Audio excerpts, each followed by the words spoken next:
Selamat atas pelantikan dari Pak Nawawi sebagai Ketua KPK sementara, ya, menggantikan Pak Firly Bahuri yang dinonaktifkan sebagai Ketua KPK karena menjadi tersangka dalam dugaan tindak pidana korupsi melakukan pemerasan. Nah, tentu ini merupakan babak baru, ya.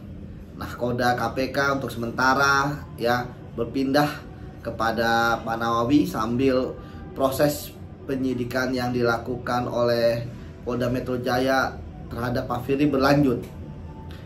Ada 4 hal, ya, yang menurut saya menjadi penting untuk dilakukan oleh Pak Nawawi, ya, agar ketika memimpin KPK dia bisa sukses. Apalagi waktu periodenya pun pimpinan ini hanya 1 tahun. Pertama adalah melakukan konsolidasi internal pegawai KPK, ya, untuk memperkuat kembali komitmen mereka dalam memberantas korupsi, sekaligus juga untuk, ya, memperkuat, ya, mental mereka yang tentu sebagian, ya, karena masih punya nurani, ya, pasti jatuh lah. Bayangkan ketika mereka sedang giat-giatnya memberantas korupsi, ya, sudah ada terpaan sebelumnya, sekarang ketuanya menjadi tersangka. Kemudian yang kedua, bagaimana bisa mensinergikan antara pimpinan KPK.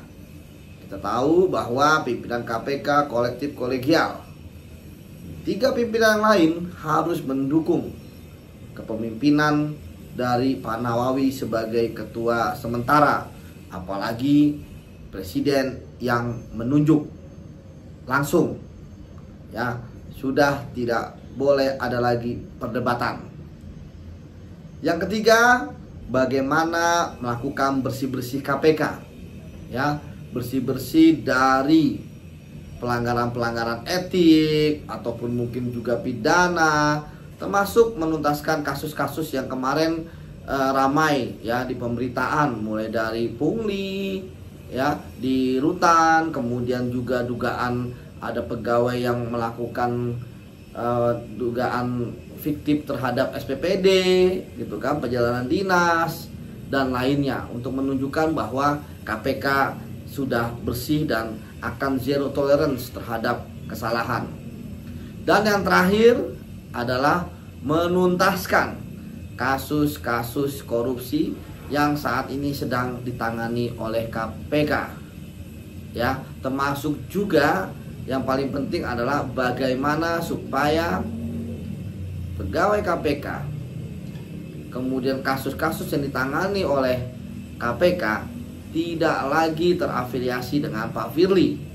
Artinya benar-benar Pak Firly nonaktif, tidak boleh diberikan informasi apapun, ya, ataupun terlibat dalam penanganan korupsi yang sedang diselidiki, disidik maupun dituntut oleh pihak KPK.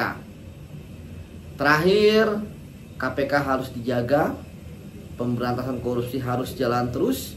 Penunjukan Pak Nawawi sebagai Ketua KPK sementara tentu menjamin kepastian KPK tetap eksis, ya, karena roda, ya, organisasi tetap berjalan. Demikian.